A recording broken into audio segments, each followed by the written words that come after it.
Welcome once again to Lehto's Law. Here's Steve Lehto. Every now and then I see a story where I'm like, wait a second, what? Somebody got caught? How? These days, there are some things you just shouldn't try to get away with because you'll get caught. So Jeremy and Peter both sent this to me from abc7.com. A vehicle owner used an app to track a dealership employee taking his SUV on unauthorized rides. And more frustratingly, the man was out of the country when it was happening. So Jason Knowles wrote this, and this is happening in Illinois.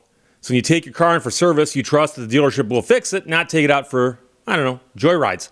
So one man said a dealership employee was driving his SUV for personal use, and he can prove it because he took his Ford Explorer into the local Ford dealership there in Illinois, and he brought it in for repair. He didn't think he'd have to monitor the Ford Pass app, which tracks his vehicle.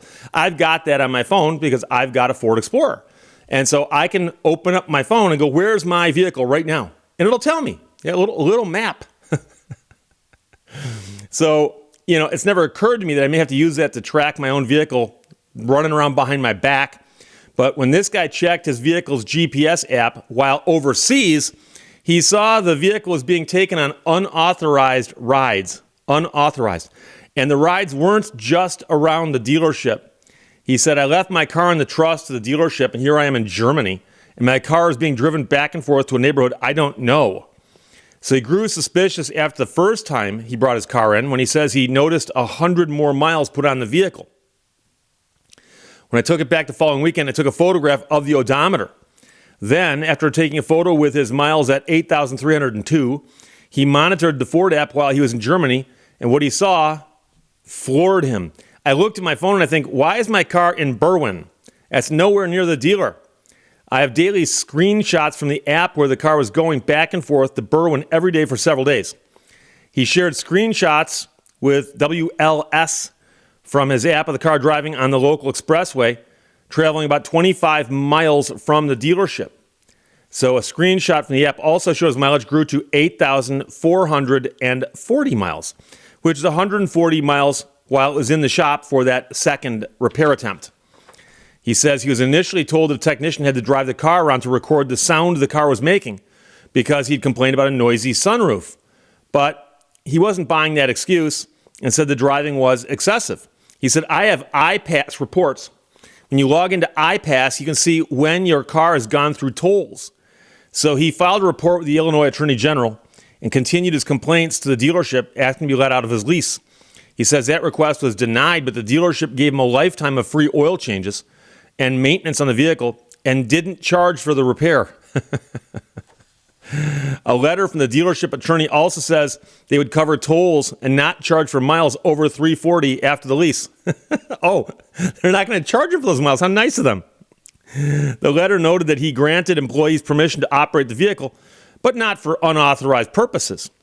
The dealership's general manager said the dealership takes customer concerns extremely seriously. Our dealership has strict policies that prohibit employees from using customer vehicles for any unauthorized purpose. When this issue was first brought to our attention, we immediately launched an internal review, identified the employee responsible, and took swift corrective action. That individual's employment has been terminated as a result of this violation of our policies. We are reinforcing our internal procedures and employee training to ensure that customer trust is never compromised. Now, I will tell you right now, they're saying they fired the guy. Make it very, very clear here. I'm not one of these people who runs around and goes, that person should be fired. Fire that person. Fire that person. And one of the reasons I say that is, didn't this guy have a supervisor? Wasn't there somebody in charge? If somebody's taking a vehicle home, for instance, wouldn't somebody notice? The dealership also says it regrets the incident, which does not reflect the values or standards of the dealership. Dealership added it worked with the owner to reach a resolution, which included a full interior and exterior detailing of his vehicle at no charge. The two most expensive purchases people make in their life are their cars and their homes, and you don't want either of them being used without your permission, the customer said. It really just feels like a violation of trust. And that is a little fact I like to remind people of. I've had people actually say, Steve, you're a lawyer and you spent 35 years handling lemon law claims? And I always say, number one purchase most people make, value-wise, their home. Number two, a car. If I was doing real estate law, would you say, oh, you're just doing real estate law? Besides that, your car is something that can be very important to your life and getting around and having your life work properly. You know, people who don't have cars suddenly and unexpectedly often lose their jobs, for instance. Lose your job, you could lose your house, right? So car owners should use the automaker's app to track location mileage if you got one. And even if you don't get a picture of your odometer beforehand, check your receipt.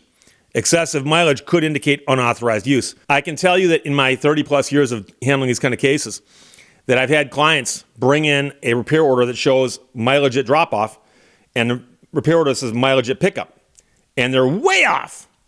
And when they say to the dealership, hey, what happened? Oh, we made a mistake on that first one. Or, oh, we made a mistake on the second one.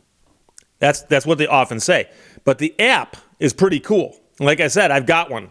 And you'd think somebody who works at a Ford dealer would know that modern Ford vehicles have got that app on them. So you should also ask if they need to be driving your car for the repair and how long they'll need to drive it. I've told many stories on this channel before about a variety of things. People at the dealership taking a vehicle for a joyride and destroying it. But I remember a story out of Florida where at one of the ports where a lot of cruise ships came and went from, there was a company that ran a parking lot over to a side that was not affiliated with the cruises. And they advertised that we have cheaper parking. If you want to park your car for the week that you're at sea, park with us, it'll cost you less money.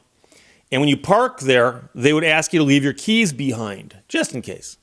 And somebody noticed that their mileage on their car had jumped dramatically after they left their car in this lot for the week. And so a local TV station dropped off a vehicle, and they actually dropped off a convertible Corvette and said, you know, we're going on a cruise, and they're wearing the Hawaiian shirts and all that, and they left. Of course, they weren't going on a cruise. They were tracking that car with a tracker. And of course, when the car started going out and doing things because it's being driven by somebody else, and somebody else is running errands with it, they confronted the driver of the car, I believe at a Home Depot, and said, are you supposed to be driving this car? What are you doing? The guy's like, who are you? Get away from me. And of course, he was the guy who ran that lot. And again, when you see people like that who get caught, you look at them like, really? You do know that every single Ford Explorer you guys have sold in the last 5 or 6 years at least has had that app on it. Because the Explorer I've got now is my second Explorer with that app.